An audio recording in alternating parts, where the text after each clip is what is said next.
Okay, my name is Robert Triozzi. I'm the Chief of the Fire Rescue Development Program. I've been a fireman for 30 years. I've had wide international experience.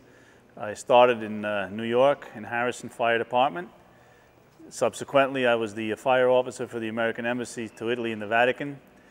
I then created a fire department on a NATO base in northern Italy. From 1993 to 2001, I was with the United Nations, first as captain, assistant chief, and then chief of United Nations Fire Rescue Operations, where I put together the fire service in Kosovo. When the UN mission ended for the fire service there, the UN did not continue with fire rescue operations. Therefore, myself and the other firefighters who work with me in the UN put together the Fire Rescue Development Program, otherwise known as FRDP. FRDP is made up of firefighters from 12 different countries on 4 continents. We basically go around the world reorganizing, training, and guiding the fire services in developing countries. We're the only fire rescue NGO, non-governmental organization, that is recognized by the UN. So our firefighters are also delegates to the United Nations.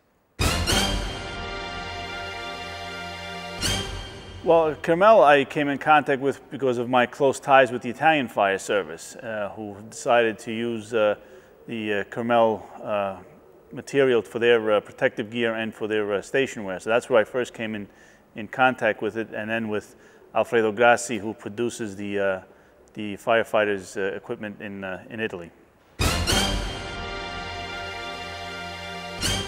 Well, the uniform that I have on now, which is our summer uniform, which is very practical in some of the areas we work in, areas like the Persian Gulf, where temperatures can get over 50 degrees centigrade, and this uniform has proved to be quite practical and useful for us.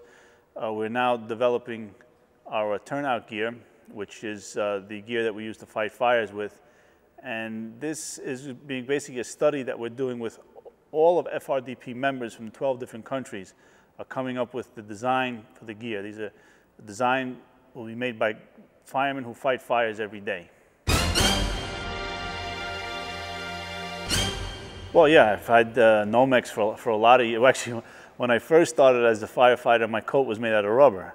And then we progressed from there to a canvas, and then eventually to Nomex, and now Kermel. Right now, it's all a Kermel product. It's all designed and put together by Alfredo Grassi in Italy, and then using Kermel.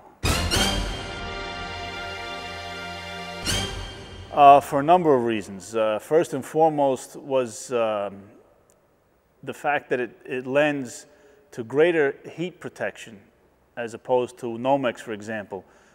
Nomex doesn't burn, but it transfers heat. If I have Nomex on my skin and the skin feels warm, I've basically been burned. Whereas with the Kermel, the duration of how much heat it can absorb is much greater than the Nomex, in my own personal opinion, based on my experience. The other thing is the resistance, the mechanical resistance. It's harder to rip, it's harder to tear. And as with the uniform that I have on now, it's been practical that even in a hot climate where, as I said, temperatures get well over 50 degrees, we can still have a level of protection and wear a uniform that can do the job and still stay comfortable in those temperatures, in that type of climate.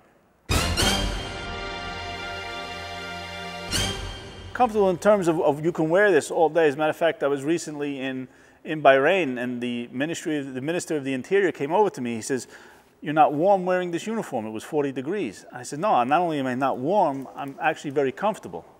So it's a comfortable uniform. And of course, the design is representative. A firefighter feels good wearing this uniform because it has the comfort.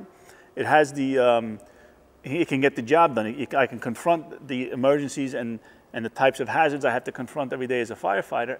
It looks good and feels good. Well, it definitely gives us an advantage. I haven't had any personal experience where the Kermel per se has has saved my life. However, I can say that by wearing this material, by wearing this gear, I do feel a degree of much more safety going into a hostile environment such as a fire. That's for certain, because the characteristics of the material. And of course, I don't wish it to any firefighter has to go to the point where the conditions are such that, but it's nice to know that you've got this material on you and that you can go in knowing that you are very well protected. And that says a lot. Well, from my own experience, in my own opinion, there are two areas where the Kermel gives us an edge. One is with regard to heat protection.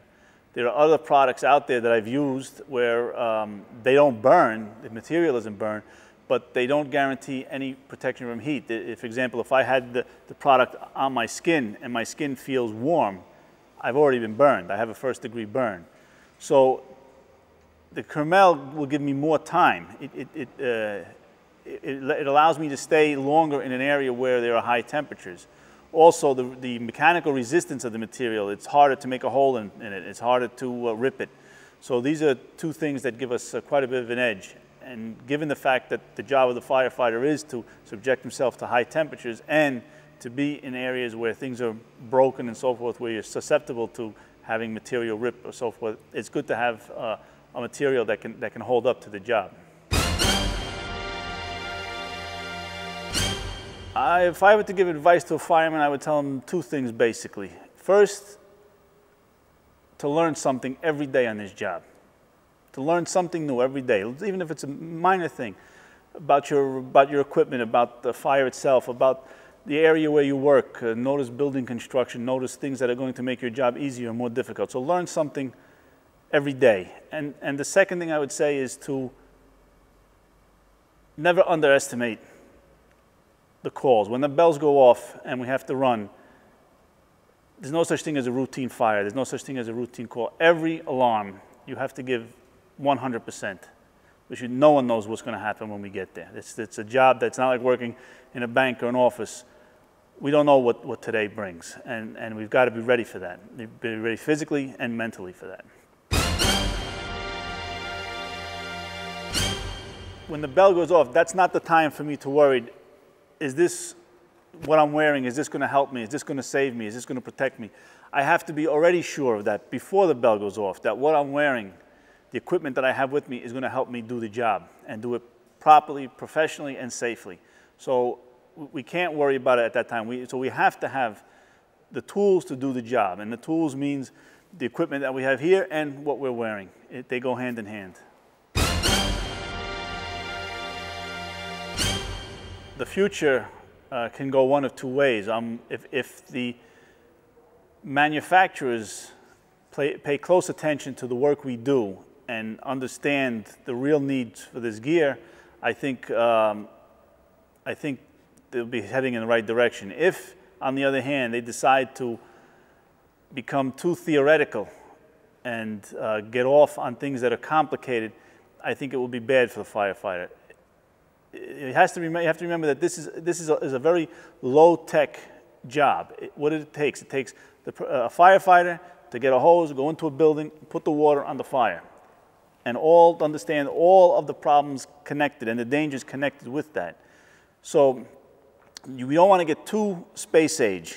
We have to keep to the basics. Keep to the basics using modern technology to help us, but not deviate too far from the basic job of what it is. And I think that's the most important thing, is to keep it simple. Simple and practical.